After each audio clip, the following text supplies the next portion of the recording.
Hello guys, welcome back to the channel and welcome back to Elite Wrestling. तो guys finally इस week का AEW का Dynamite show हो चुका है खत्म। जो डायनामाइट शो AEW के रेवोल्यूशन पेपर के बाद का पहला डायनामाइट शो था। और गाइज इस वीक के AEW के डायनामाइट शो के ऊपर हमें AEW की तरफ से कुछ बहुत ही बढ़िया मैचेस के साथ साथ कुछ बहुत ही अनबिलीवेबल सेगमेंट्स देखने को मिले हैं, जिन सभी चीजों के बारे में आज इस वीडियो में हम बात करने वाले हैं। और गाइज जानने वाले हैं कि इस वीक के AEW के पूरे डायनामाइट शो के ऊपर क्या हुआ। तो गाइज ये सब बातें जानने के लिए ये वीडियो एकदम आखिर तक देखना। और अब ज्यादा देर ना लगाते हुए चलिए वीडियो शुरू करते हैं और करते हैं इस वीक के AEW के डायनामाइट शो का रिव्यू। तो गाइज इस वीक के AEW डायनामाइट शो की शुरुआत AEW के मेंस डिवीजन से एक नॉर्मल 1-on-1 मैच से हुई, जहां पर रे फिनिक्स मैट जैक्सन को फेस कर रहे थे। और अगर यहां पर हम बात करें इस मैच की, तो गाइज शुरुआत में तो ये मैच एक टेक्निकल रेसलिंग मैच चला, पर आपको भी पता है कि इस मैच में रे फिनिक्स है, तो हमें इस मैच में थोड़ी ही देर बाद हाई फ्लाइंग मूव्स भी दिखने शुरू हो गए।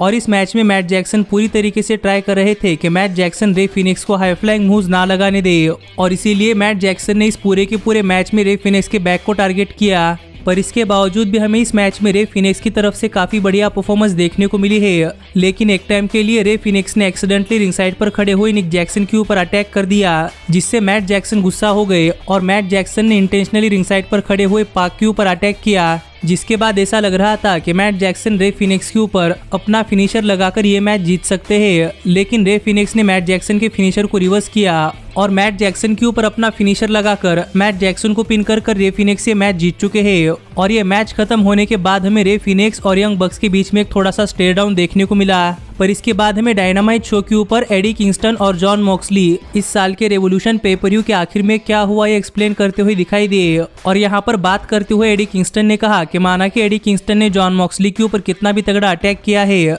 लेकिन जब जॉन मॉक्सली सच में खतरे में थे, तब एडी किंगस्टन को याद आया कि जॉन मॉक्सली एडी किंगस्टन के काफी अच्छे दोस्त थे। इसीलिए ही रेवोल्यूशन पेपर में एडी किंगस्टन जॉन मॉक्सली को बचाने के लिए गए थे। जो बात एडी किंगस्टन कह ही रहे थे, लेकिन तभी यहाँ पर जॉन मॉक्सली ने कहा कि पता नहीं केनी ओमेगा कहां से वो एक्सप्लॉइट लेकर आए थे, प्रोबेबली इंपैक्ट टेस्टिंग से ही लाए होंगे, क्योंकि वो एक्सप्लॉइट्स कुछ फटे ही नहीं। और यहाँ पर ये दोनों जिस तरीके से बात कर रहे थे, वो बातें सुनकर तो ऐसा ही लग रहा था कि दो जेन्युइन फ्रेंड्स एक दूसरे के साथ बात कर रहे हैं। पर इस सेगमेंट के आखिर में एडी किंगस्टन और जॉन मॉक्सली ने यह क्लियर कर दिया है कि वो दोनों ही अब सेम पेज के ऊपर है। पर इसके बाद हमें डायनामाइट शो के ऊपर कोडी रोड्स एक्शन में देखने को मिले। और मैं आपको बताना भूल गया, लेकिन मुझे लगता है कि रेवोल्यूशन पेपर में AEW के सभी एक्सप्लॉइट्स जैसा कि AEW चाहती थी वैसा नहीं फटे। इसीलिए मुझे लगता है कि इस वीक के डायनामाइट शो के ऊपर AEW ने काफी तगड़े एक्सप्लॉइट्स लगाए थे, क्योंकि हमें कोडी रोड्स के एंट्रेंस के समय भी काफी बड़े एक्सप्लॉइट्स देखने को मिले। पर इस मैच से पहले कोडी रोड्स रिंग साइड पर बैठे हुए एक हैंडीकैप बच्चे के पास गए और वहां पर जाकर कोडी रोड्स ने अपनी वेस्ट बेल्ट उस बच्चे को दे दी।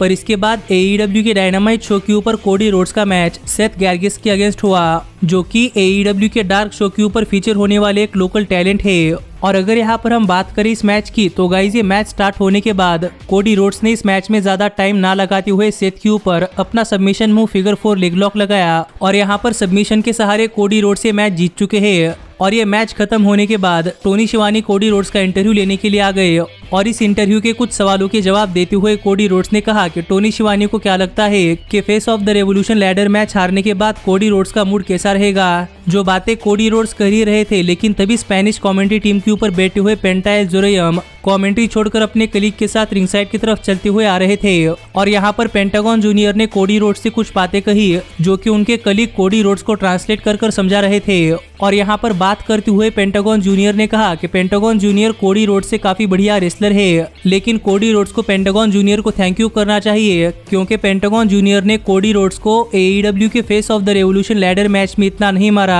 कि कोडी अपने आने वाली बेटी को भी अपने हाथ में ना पकड़ सके। जो बात पेंटागन जूनियर ने कहते ही कोडी रोड्स पेंटागन जूनियर की तरफ भागते हुए गए और यहाँ पर हमें कोडी रोड्स और पेंटागन जूनियर के बीच में थोड़ा फार ब्रॉल देखने को मिला। और ये ब्रॉल AEW के काफी सारे सुपरस्टार्स ने आकर अलग अलग किया। पर इसके बाद एक बैकस्टेज सेगमेंट से बात करते हुए चक टेलर और ऑरेंज कैसिडी ने मीरो और किप सेबियन से एक और मैच रसल करने की बात कही। और यहाँ पर तो चक टेलर ने यह भी कह दिया कि अगर चक टेलर और ऑरेंज कैसिडी ये मैच हार जाते हैं, तो फिर चक टेलर मीरो के लिए लाइफ टाइम उनके बटलर के तौर पर काम करेंगे। जो प्रपोजल यहाँ पर चक टेलर ने दिया, तो देखना पड़ेगा कि मीरो का इस प्रपोजल के ऊपर क्या रिप्लाई आता है। पर इसके बाद टोनी शिवानी स्टिंग का इंटरव्यू ले रहे थे और यहाँ पर स्टिंग से बात करते हुए टोनी शिवानी ने स्टिंग से पूछा कि इतने सालों बाद एक रेसलिंग मैच रेसल करने के बाद स्टिंग को कैसा लग रहा है। जिस सवाल का जवाब देते हुए स्टिंग ने कहा कि इतने सालों बाद रेसल करने के बाद स्टिंग अपने आप को काफी ज्यादा फिट महसूस कर रहे हैं, पर डार्बी एलन के साथ मिलकर एक मैच रेसल करने के बाद स्टिंग को यह समझ में आ चुका है कि डार्बी एलन आगे चलकर AEW कंपनी के काफी बड़े सुपरस्टार बनने वाले हैं।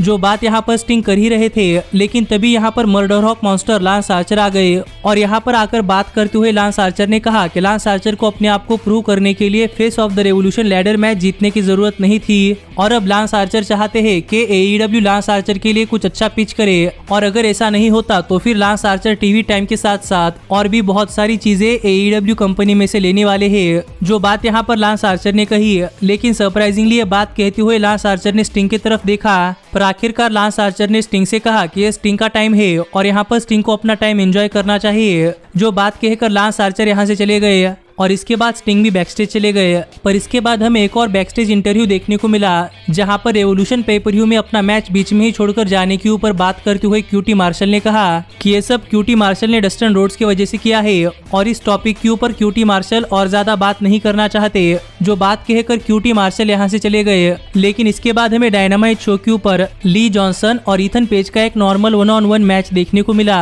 और अगर यहाँ पर हम बात करें इस मैच की तो गाइज ये मैच देखने के बाद हमें पता चलता है कि AEW कितने डिफरेंट रेसलर्स को अपने टीवी के ऊपर ला रही है और इन रेसलर्स को ज्यादा कोई नहीं जानता, लेकिन इसके बावजूद भी ये रेसलर्स AEW के टेलीविजन के ऊपर काफी बढ़िया परफॉर्मेंस दे रहे हैं, जिस वजह से मुझे लगता है कि AEW का फ्यूचर काफी ब्राइट है। पर जहां तक बात है इस मैच की तो गाइज इस मैच में हमें काफी बैक एंड फोर्थ एक्शन देखने को मिला, लेकिन एक टाइम के लिए इस मैच में ली जॉनसन ने एक्सीडेंटली अपने आप का एंकल हर्ट कर लिया, जिससे कि वो इस मैच में कंटिन्यू नहीं कर पा रहे थे। और यहाँ पर ली जॉनसन चाहते थे कि क्यूटी मार्शल ली जॉनसन को देखे, लेकिन क्यूटी मार्शल ने ली जॉनसन को नहीं देखा और फाइनली इस मैच के आखिर में ईथन पेज ने ली जॉनसन के ऊपर अपना फिनिशर लगाकर ये मैच जीत लिया है। और ये मैच खत्म होने के बाद भी ईथन पेज ने ली जॉनसन के ऊपर अटैक किया, पर वहाँ पर ली जॉनसन को बचाने के लिए डस्टन रोड्स आ गए और यहाँ पर डस्टन रोड जानना चाहते थे कि क्यूटी मार्शल ने ली जॉनसन को क्यों नहीं बचाया, पर क्यूटी मार्शल इस सवाल का जवाब दिए बिना ही यहाँ से चले गए। पर इसके बाद हमने देखा कि एलेक्स मार्वेज एडम हैंगमैन पेज के पास उनका इंटरव्यू लेने के लिए गए हैं और यहाँ पर वो जानना चाहते थे कि वो मैट हार्डी के पैसों का क्या करने वाले हैं। जिस सवाल का जवाब देते हुए एडम पेज ने कहा कि एडम पेज के पास अब काफी ज्यादा पैसा आ चुका है, लेकिन एडम पेज इतने भी सेल्फिश नहीं है कि वो इतने सारे पैसे अपने आप के ऊपर खर्च करे, इसीलिए एडम पेज ने इनमें से ज्यादातर पैसे एक चैरिटी के लिए डोनेट कर दिए हैं और बाकी बचे हुए पैसों के ऊपर एडम पेज अपनी लाइफ एंजॉय कर रहे हैं। जो बात यहाँ पर एडम पेज ने कही और इस सेगमेंट के आखिर में एडम पेज डार्क ऑर्डर के साथ इसी गाड़ी पर बैठकर चले गए। पर इसके बाद टोनी शिवानी AEW कंपनी में क्रिश्चियन केज का इंटरव्यू लेने वाले थे और यहाँ पर टोनी शिवानी जानना चाहते थे कि क्रिश्चियन केज AEW कंपनी में क्यों आए हैं। पर इससे पहले कि टोनी शिवानी क्रिश्चियन का इंटरव्यू ले पाते, यहाँ पर केनी ओमेगा आ गए और यहाँ पर आकर केनी ओमेगा और डॉन कैलिस ने बात करते हुए कहा कि इस कंपनी को AEW के world heavyweight champion Kenny Omega चलाते हैं, तो ओमेगा जब चाहे तब AEW के डायनामाइट शो के ऊपर आ सकते हैं। तो अब क्रिश्चियन को अपना इंटरव्यू देने के लिए थोड़ा फार वेट करना पड़ेगा, क्योंकि फिलहाल के लिए केनी ओमेगा कुछ कहना चाहते हैं। जो बात कहने के बाद डॉन कैलिस ने यहाँ पर काफी सारी चीजों को एड्रेस किया है और जहाँ तक बात है रेवोल्यूशन पेपर-व्यू में हुए एक्सप्लोजन वॉच की, तो उस वॉच के ऊपर बात करते हुए डॉन कैलिस ने कहा कि डॉन कैलिस को पता है कि सभी रेसलर्स और सभी फैंस एक काफी बड़ा एक्सप्लोजन देखना चाहते थे, पर प्रॉबेबली किसी को भी ये पता नहीं है कि केनी ओमेगा और डॉन कैलिस सिर्फ वही चीजें सभी लोगों से लेते हैं जो कि सभी लोग डिस्परेटली चाहते हैं और इसीलिए ही रेवोल्यूशन पेपर-व्यू में केनी ओमेगा ने काफी बड़ा एक्सप्लोजन नहीं किया। पर इसके बाद यहाँ पर बात करते हुए केनी ओमेगा ने एडी किंगस्टन का काफी मजाक उड़ाया और यहाँ पर केनी ओमेगा ने कहा कि एडी किंगस्टन को जॉन मॉक्सली को बचाने के लिए नहीं आना चाहिए था, क्योंकि इससे यह प्रूव हो चुका है कि एडी किंगस्टन भी सभी फैंस की तरह काफी बड़ी इडियट है। जो बात यहाँ पर केनी ओमेगा कह ही रहे थे, लेकिन तभी यहाँ पर एडी किंगस्टन आ गए और एडी किंगस्टन के यहाँ पर आने के बाद डॉन कैलिस और केनी ओमेगा ने एडी किंगस्टन से बात करते हुए कहा कि एडी किंगस्टन ने पहले इम्पैक्ट रेसलिंग के लिए काम किया है, पर तब डॉन कैलिस ने एडी किंगस्टन को इम्पैक्ट रेसलिंग से फायर कर दिया था और डॉन कैलिस ने इसलिए ही किया था कि जहाँ पर एडी किंगस्टन को नहीं होना चाहिए वहाँ पर भी एडी किंगस्टन जाते थे। इसलिए डॉन कैलिस यहाँ पर एडी किंगस्टन को वार्निंग देते हैं कि एडी किंगस्टन को ये रिंग 10 सेकंड के अंदर छोड़कर चले जाना चाहिए। जिसके बाद यहाँ पर 10 सेकंड का काउंटडाउन शुरू हुआ और ये काउंटडाउन कुछ वैसा ही था जैसा कि हमें AEW के रेवोल्यूशन पेपर-व्यू में देखने को मिला था। और यहाँ पर जॉन मॉक्सली और एडी किंगस्टन को मॉक करते हुए केनी ओमेगा ने वही स्पॉट किया जो कि एडी किंगस्टन और जॉन मॉक्सली ने रेवोल्यूशन पेपर-व्यू में किया था। पर एडी किंगस्टन का इतना मजाक उड़ाने के बाद फाइनली केनी ओमेगा ने एडी किंगस्टन से कहा कि एडी किंगस्टन को ये रिंग छोड़कर चले जाना चाहिए, क्योंकि एडी किंगस्टन यहाँ पर कुछ नहीं कर सकते, क्योंकि यहाँ पर वो लोग 4 लोग हैं और एडी किंगस्टन अकेले। और क्या इसके बाद भी एडी किंगस्टन केनी ओमेगा के ऊपर अटैक करना चाहते हैं? जो बात केनी ओमेगा के कहते ही एडी किंगस्टन ने केनी ओमेगा के ऊपर अटैक करना शुरू कर दिया। पर गुड ब्रदर्स ने भी एडी किंगस्टन को घेर लिया और तभी यहाँ पर एडी किंगस्टन को बचाने के लिए जॉन मॉक्सली भी आ गए और यहाँ पर एडी किंगस्टन और जॉन मॉक्सली गुड ब्रदर्स के ऊपर अटैक करते हुए गुड ब्रदर्स को रिंग के बाहर ले गए। पर तभी सरप्राइजिंगली यहाँ पर क्रिश्चियन केज आ गए और यहाँ पर क्रिश्चियन को देखकर केनी ओमेगा सरप्राइज थे। पर केनी ओमेगा ने क्रिश्चियन को हैंडशेक ऑफर किया पर क्रिश्चियन ने इसका जवाब नहीं दिया, इसीलिए केनी ओमेगा ने क्रिश्चियन के ऊपर अटैक करने का सोचा पर वो उनके ऊपर ही भारी पड़ गया और क्रिश्चियन ने केनी ओमेगा को अपने फिनिशर के लिए पकड़ लिया। पर डॉन कैलिस ने केनी ओमेगा को बचा लिया और केनी ओमेगा और डॉन कैलिस रिंग के बाहर चले गए और रिंग के अंदर क्रिश्चियन केज ने AEW की वर्ल्ड हेवीवेट चैंपियनशिप उठाई, जिससे कि अब ये क्लियर हो चुका है कि प्रोबेबली क्रिश्चियन आगे चलकर केनी ओमेगा को उनके वर्ल्ड हेवीवेट चैंपियनशिप के लिए चैलेंज करने वाले हैं। जो सेगमेंट तो सच में मैंने नहीं सोचा था, क्योंकि मुझे यहाँ पर ऐसा लग रहा था कि प्रोबेबली क्रिश्चियन और कोडी रोड्स के बीच में कोई मैच हो सकता है। पर इसके बाद हमें AEW के विमेंस डिवीजन से एक 6 वुमेन टैग टीम मैच देखने को मिला। और अगर यहाँ पर हम बात करें इस मैच की तो गाइज ये मैच स्टार्ट होने से पहले ही यहाँ पर सभी विमेंस ने एक दूसरे के ऊपर अटैक करना शुरू कर दिया और इस अटैक के दौरान भी माकी तो अपना गाना गा ही रही थी। पर फाइनली हिकारू शिडा और माकी तो ये दोनों ही रिंग के अंदर आ गई और ये मैच ऑफिशियली स्टार्ट हुआ। और अगर यहाँ पर हम बात करें इस मैच की तो गाइज यहाँ पर AEW इस मैच के साथ काफी कुछ बढ़िया स्टफ करना चाहती थी, लेकिन मुझे लगता है कि AEW की विमेंस ने अब तक एक ही मैच में इतने काफी सारे स्पॉट्स नहीं किए हैं और शायद इसीलिए ही हमें इस मैच में AEW की फीमेल रेसलर्स के बीच में कोऑर्डिनेशन की कमी देखने को मिल रही थी। और इस मैच में कोऑर्डिनेशन की कमी तो थी, लेकिन गाइज फिर भी ये मैच एक देखने लायक मैच था और यहाँ पर हर एक फीमेल सुपरस्टार को शाइन करने का मौका मिला है। लेकिन जहाँ तक बात है इस मैच की विनर की तो गाइज इस मैच के आखिर में रेबा फिर एक बार थंडर रोजा के ऊपर अपने वॉकिंग स्टिक से अटैक करना चाहती थी, लेकिन इस बार थंडर रोजा ने अटैक रोक लिया और फाइनली इस मैच के आखिर में माकी ईतो के ऊपर अपना फिनिशर लगाकर माकी ईतो को पिन कर थंडर रोजा अपने टीम के लिए ये मैच जीत चुके हैं। लेकिन गाइज ये मैच खत्म होने के बाद सरप्राइजिंगली डॉक्टर ब्रिट बेकर ने थंडर रोजा के ऊपर अटैक किया और रिंग साइड के ऊपर नायला रोज ने रायो मिजुनामी के ऊपर और रेबा ने हिकारू शिडा के ऊपर अटैक किया, जिसके बाद हमें डॉक्टर ब्रिट बेकर थंडर रोजा के ऊपर लॉकजॉ भी लगाती हुई दिखाई दी। और इसी तरह इस सेगमेंट के आखिर में हील टीम को अपर हैंड मिला है। लेकिन इसके बाद एक बैकस्टेज सेगमेंट में हमने देखा कि मैट हार्डी काफी ज्यादा परेशान थे, क्योंकि वो अब एडम पेज से हार चुके हैं और उनके इस साल के फर्स्ट क्वार्टर के सभी अर्निंग एडम पेज के पास जा चुके हैं। तो यहाँ पर अपने आप के लिए कुछ और पैसे जमा करने के लिए मैट हार्डी ने 2 और सुपरस्टार्स को अपने साथ एक कॉन्ट्रैक्ट देकर साइन करवा लिया है और ये सुपरस्टार्स कोई और नहीं बल्कि बुचर और ब्लेड थे। पर इसके बाद डायनामाइट शो के ऊपर AEW के मेंस डिवीजन से एक नॉर्मल 1-on-1 मैच हुआ, जहां पर डार्बी एलिन अपनी TNT heavyweight championship Scorpio sky के अगेंस्ट डिफेंड कर रहे थे। और अगर यहाँ पर हम बात करें इस मैच की तो गाइज इस मैच की शुरुआत से ही surprisingly Darby Allin technical wrestling कर रहे थे, पर एक टाइम के लिए जब स्कॉर्पियो स्काई ने इस मैच में अपनी स्ट्रेंथ दिखाना शुरू कर दिया तब डार्बी एलिन को इस मैच में कमबैक करने के लिए काफी ज्यादा मुश्किल हुई। और इसके बाद प्रोबेबली इस पूरे के पूरे मैच के अंदर स्कॉर्पियो स्काई ने ही डोमिनेट किया है और हमें यहाँ पर स्कॉर्पियो स्काई की तरफ से डार्बी एलिन के हर एक मुंह के लिए काफी बढ़िया काउंटर देखने को मिला है। और एक टाइम के लिए तो स्कॉर्पियो स्काई ने डार्बी एलिन के फिनिशर कफ एंड ड्रॉप को एक पावर बम के अंदर रिवर्स किया,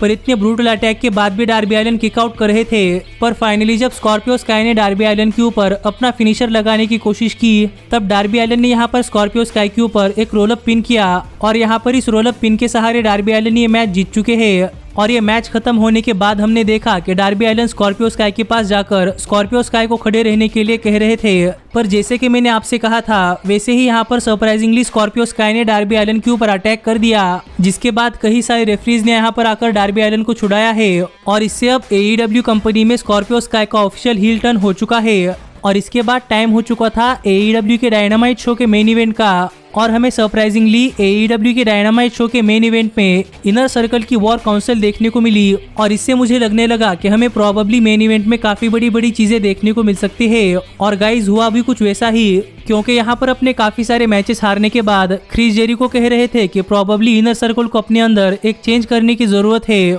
और यहाँ पर एक चेंज के तौर पर क्रिस जेरिको चाहते थे कि क्रिस जेरिको इनर सर्कल के अंदर एक और मेंबर को ऐड करे, पर क्रिस जेरिको के ये बात कहने के बाद ही एमजेएफ ने माइक लेकर कहा कि एमजेएफ को लगता है कि क्रिस जेरिको को इनर सर्कल के अंदर एक और मेंबर ऐड करने की जरूरत नहीं है, बल्कि एमजेएफ के हिसाब से क्रिस जेरिको को इनर सर्कल ग्रुप में से एक मेंबर को निकाल फेंकने की जरूरत है। जो बात यहाँ पर एमजेएफ ने कही और मैं भी यहाँ पर वही सोच रहा था जो कि आप यहाँ पर सोच रहे हैं, पर तभी यहाँ पर सैमी गवेरा आ गए और यहाँ पर क्रिस जेरिको ने सैमी गवेरा से कहा कि जेरिको सैमी गवेरा का चेहरा नहीं देखना चाहते और अब अगर सैमी गवेरा दोबारा से इनर सर्कल के अंदर आना चाहते हैं तो फिर जेरिको सैमी गवेरा को इनर सर्कल के अंदर नहीं लेने वाले। पर सैमी गवेरा ने यहाँ पर क्रिस जेरिको से कहा कि जेरिको और सैमी गवेरा डायनामाइट के पहले शो से एक दूसरे के साथ है, तो यहाँ पर सैमी गवेरा के लिए क्रिस जेरिको को एक फुटेज देखने की जरूरत है। जो बात कहकर सैमी गवेरा ने क्रिस जेरिको को एक फुटेज दिखाया और यहाँ पर हम देख सकते थे कि आज का डायनामाइट शो शुरू होने से पहले सैमी गवेरा ने इनर सर्कल के लॉकर रूम के अंदर एक कैमरा लगाया है और यहाँ पर सैमी गवेरा इनर सर्कल की हर एक चीज को रिकॉर्ड कर रहे थे। और यही पर बात करते हुए एमजेएफ ने इनर सर्कल के बाकी टीममेट से कहा कि फाइनली आज इनर सर्कल को एक चीज को अंजाम देना है जिसके ऊपर आज तक इनर सर्कल और एमजेएफ काफी ज्यादा प्लानिंग कर रहे थे, और वो ये है कि क्रिस जेरिको को इनर सर्कल ग्रुप से निकाल फेंक दे। जो बात एमजेएफ ने यहाँ पर कही थी और ये पूरी की पूरी बात कैमरा के अंदर रिकॉर्ड हो चुकी थी और ये बात सुनने के बाद क्रिस जेरिको एमजेएफ की तरफ काफी ज्यादा नाराज होकर देख रहे थे और एमजेएफ ने कहा कि एमजेएफ ने कभी नहीं सोचा था कि ये बात जेरिको को इस तरीके से पता चले, लेकिन अब फाइनली जेरिको को ये बात पता चल ही चुकी है, तो क्यों ना आज इस चीज को अंजाम दिया ही जाए। जो बात कहने के बाद एमजेएफ ने इनर सर्कल के सभी मेंबर्स को जेरिको और सैमी गवेरा के ऊपर अटैक करने के लिए कहा और यहाँ पर ये तीनों ही जेरिको और सैमी गवेरा के ऊपर अटैक करने के लिए सामने आ गए। पर सरप्राइजिंगली यहाँ पर ये सभी लोग एमजेएफ के ऊपर ही टर्न हो गए, जो कि एक काफी शॉकिंग मूव थी। लेकिन यहाँ पर इसके बाद क्रिस जेरिको ने बात करते हुए कहा कि एमजेएफ को क्या लगता है कि क्या इनर सर्कल के बाकी मेंबर्स एक दूसरे के साथ बात नहीं करते, क्योंकि क्रिस जेरिको को एमजेएफ के इस प्लान का पहले से ही अंदाजा था कि एमजेएफ एक न एक टाइम के ऊपर क्रिस जेरिको को धोखा देने ही वाले हैं। जो बात कहने के बाद क्रिस जेरिको ने इनर सर्कल के सभी मेंबर्स को एमजेएफ के ऊपर अटैक करने के लिए कहा, पर यहाँ पर एमजेएफ ने नाटक करना शुरू कर दिया कि एमजेएफ इनर सर्कल के ऊपर कभी टेक ओवर नहीं करना चाहते थे और यहाँ पर एमजेएफ को ये सब करने का टाइम ही नहीं था, क्योंकि एमजेएफ अपनी खुद की इनर सर्कल बना रहे थे। जो बात यहाँ पर एमजेएफ ने कही जो काफी शॉकिंग लाइन थी, लेकिन इसके बाद सभी लाइट्स ऑफ हो गई और हमने देखा कि रिंग के अंदर एफटीआर, वार्डलॉ, शॉन स्पियर्स और टली ब्लैंचेट आकर खड़े हो गए, जिसके बाद इन सभी ने इनर सर्कल के ऊपर काफी तगड़ा अटैक किया है और यहाँ पर इन सभी ने इनर सर्कल के हर एक मेंबर को टेक डाउन किया और इस सब के दौरान एमजेएफ टॉप रोप के ऊपर बैठे थे। पर इस ब्रूटल बीट डाउन के बाद फाइनली एमजेएफ भी सामने आ गए और यहाँ पर एमजेएफ ने क्रिस जेरिको के ऊपर काफी तगड़ा अटैक किया, जिससे कि जेरिको के सिर से खून भी निकल रहा था। पर इसके बाद एफटीआर क्रिस जेरिको को रैंप के ऊपर ले गई, जहाँ पर से वार्डलॉ ने क्रिस जेरिको के ऊपर एक काफी तगड़ा पावर बॉम्ब लगाया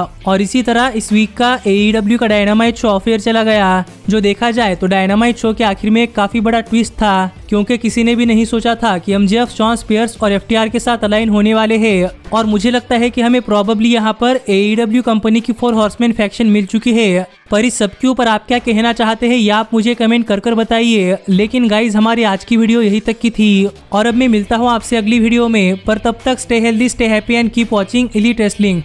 Hey, did you like that video? Click the screen for more.